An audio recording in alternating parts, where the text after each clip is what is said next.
Welcome to The Explainer. Today, we're diving into artificial intelligence. But honestly, we're looking at it through a completely different lens than usual. We're not just talking about job displacement or the latest tech disruption. Instead, we're exploring AI as this profound theological mirror. As machines are learning to think, speak, and even create, they're essentially forcing us to look at our own reflections and really redefine what it actually means to be human. So let's jump right into this and see what the sources reveal about our identity in this new digital age. So, can a machine actually replace a soul? It's a massive, heavy question, isn't it? But we literally have to ask this right now because we're suddenly face to face with the jarring reality of grief tech. There are companies out there right now marketing AI-powered chatbots. They're often called grief bots, and they're built to mimic deceased family members. They promise this way to digitally resurrect your loved ones so you can keep talking to them. It's a wild, fascinating, and, deeply unsettling application of technology. Because look, there is a stark contrast between the marketing claims of these bots and the actual technical reality. The promise they're selling is immortality, right? Reuniting with the deceased and easing the pain of grief. But under the hood, we're just dealing with large language models. If someone feeds text and audio of their late father into the system, the AI just tokenizes that data. It breaks it down into numerical forms representing semantic patterns. So when you type, "I love you," the machine computes an output that just statistically sounds appropriate, like, "I love you too." But the machine isn't feeling genuine empathy. It's computing data. It absolutely does not possess any human essence. And our sources are throwing up some major ethical warnings about this. First off, AI fundamentally lacks the capacities of a soul, things like true reason, a free will, and genuine relationality. Because of that, using a bot to satisfy your emotional needs actually objectifies the person who passed away. It kind of turns their memory into a digital pacifier. And crucially, researchers warn this fosters a really selfish dependency instead of a real relationship. It's basically an attempt to completely bypass the very necessary, even if painful, human grieving process. All of this brings us to a huge foundational concept.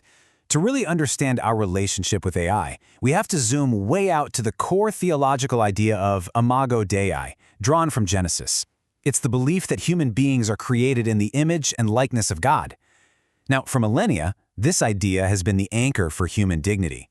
But here's the curveball. If machines can now reason, solve complex problems, and talk, which are traits we used to think made us uniquely human, we're suddenly forced to ask, is intelligence alone really what makes us bear the divine image?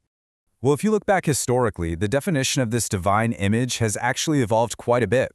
For centuries, heavy-hitting theologians like Augustine and Aquinas strongly equated the Imago Dei with our intellect and our reason.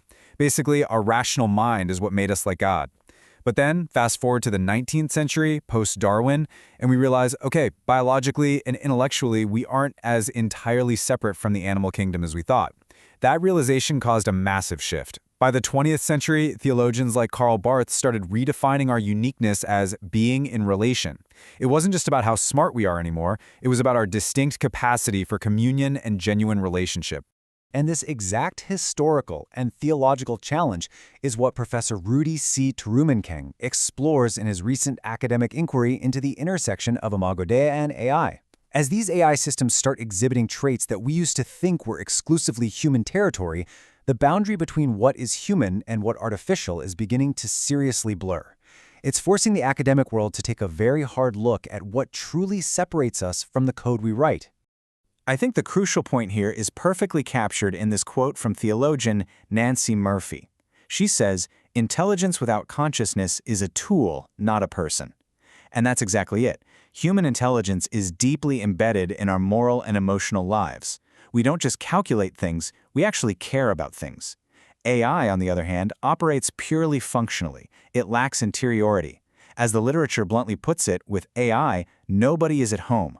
It can totally simulate a conversation, but it cannot enter into a true lived relationship.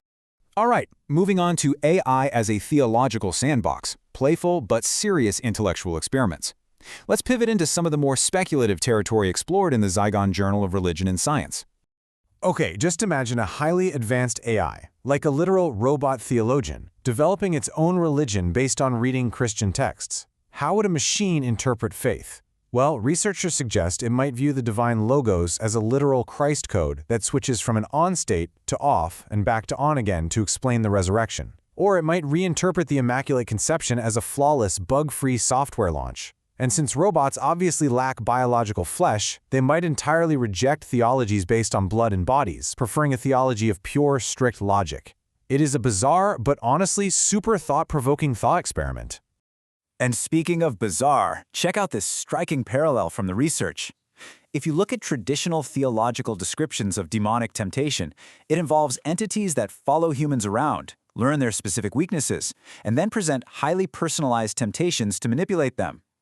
Eerily enough, modern social media algorithms powered by AI do the exact same thing. They constantly observe our online behavior to learn exactly what triggers our anger or excitement, and then present personalized content to maximize our engagement. The behavioral surveillance tactics are almost identical. And the thought experiments in the literature go even further, asking, is God a programmer?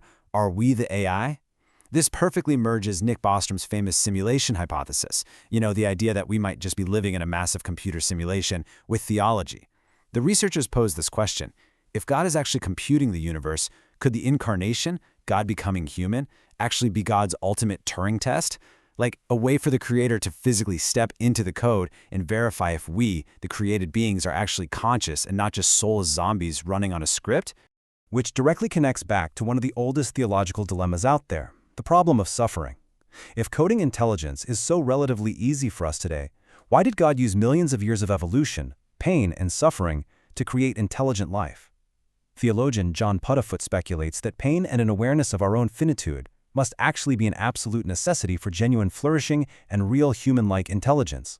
A machine programmed painlessly might be able to calculate anything, but it takes suffering and mortality to truly understand the world. Let's look at the ethics of co-creation and our calling in the age of algorithms. It's time to bring all this abstract philosophy back down to earth for a minute. Ultimately, we are the ones writing the code, which means we carry an immense moral responsibility. And this brings us to the concept of co-creation. AI isn't inherently evil, it's simply an extension of human inventiveness. Theologian Philip Hefner actually calls humanity the created co-creator.